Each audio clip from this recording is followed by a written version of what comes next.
Ram Charan game changer కోసం పక్కా ప్లానింగ్తో ముందుకు వెళ్తున్నాడు. ముఖ్యంగా నార్త్ మీద కంప్లీట్ ఫోకస్ పెట్టాడు. రీసెంట్గా రిలీజ్ అయిన టీజర్తో అందరూ కాస్త ఊపిరి పీల్చుకున్నారు. ఎందుకంటే అప్పటి వరకు సినిమా నుంచి సరైన అప్డేట్స్ రాకపోవడంతో అటు ప్రేక్షకులతో పాటు ఇటు అభిమానులు కూడా ఆశలు వదులుకున్నారు. అదిగో ఇదిగో అంటూ ఎట్టకేలకు గేమ్ చేంజర్ రిలీజ్ డేట్ను ఫిక్స్ చేశారు.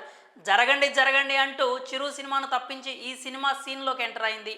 జనవరి 10న ఈ సినిమా గ్రాండ్గా థియేటర్లో ఎంట్రీ ఇవ్వబోతోంది. ఇది పాన్ ఇండియా సినిమా కాబట్టి సంక్రాంతి సీజన్ గేమ్ చేంజర్కు ఖచ్చితంగా ప్లస్ అవుతుందని అందరూ అనుకున్నారు. టీజర్తో కొంత బజ్ క్రియేట్ అయింది, కానీ అది ఈ రేంజ్ సినిమాకు సరిపోదు. దీంతో ఎలా అయినా సరే ఈ సినిమాను ప్రేక్షకుల్లోకి తీసుకెళ్లాలి అని దిల్ రాజు స్ట్రాంగ్గా ఫిక్స్ అయ్యారట. కంటెంట్ మీద ఉన్న నమ్మకంతో పూర్తిగా సంక్రాంతి సీజన్ మీద దిల్ రాజు హోప్స్ పెట్టుకున్నారు. ఇంకాస్త స్ట్రాంగ్గా స్ట్రాటజిక్గా మార్కెటింగ్ చేస్తే రిలీజ్ లోపు అనుకున్న హైప్ వచ్చే ఛాన్స్ ఉంది. ఇంతవరకు అంతా బాగానే ఉంది, కానీ గేమ్ చేంజర్కు ఇప్పుడు ఎటు చూసినా సవాళ్లే ఎదురవుతున్నాయి. సరిగ్గా సంక్రాంతి సమయంలోనే బాలయ్య డాకు మహారాజ్ మూవీ రిలీజ్ అవుతుంది.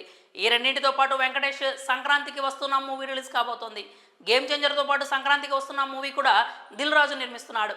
అలాగే డాకు మహారాజ్ నైజాం రైట్స్ కూడా దిల్ రాజు సొంతం చేసుకున్నాడు. అయితే తెలుగు రాష్ట్రాల్లో థియేటర్స్ పరంగా గేమ్ చేంజర్కు అంతగా ఇబ్బంది ఉండకపోవచ్చు, కానీ తమిళనాట మాత్రం గట్టి పోటీ ఉండబోతోంది. ఎందుకంటే అదే సమయంలో అక్కడ Ajith good bad ugly movie release కాబోతోంది. అక్కడ అజిత్కు ఎలాంటి క్రేజ్ ఉందో తెలియంది కాదు. సో అక్కడి ప్రేక్షకులు మొదట తమిళ సినిమాకే ప్రాధాన్యత ఇస్తారు. అటు హిందీలో ప్రస్తుతానికి ఎలాంటి కాంపిటీషన్ లేదు, కానీ అక్కడ రామ్ చరణ్ మేనియా ఎంతవరకు ఉంది అనే దానిని బట్టి మూవీ వసూళ్లు డిపెండ్ అయి ఉంటాయి. శంకర్ నుంచి వచ్చిన సినిమాలు గత కొన్నాళ్లుగా నిరాశ పరుస్తూనే ఉన్నాయి. దీంతో పబ్లిక్లో అతని సినిమాలపై క్రేజ్ తగ్గింది. సో ఇలా గేమ్ చేంజర్కు ఎటు చూసినా ఆటంకాలు తప్పడం లేదు. కానీ RRR తర్వాత చరణ్ ఇమేజ్ మారింది కాబట్టి ఈ సినిమా మీద కాస్తైనా హోప్స్ ఉన్నాయంటే అది చరణ్ వల్లే.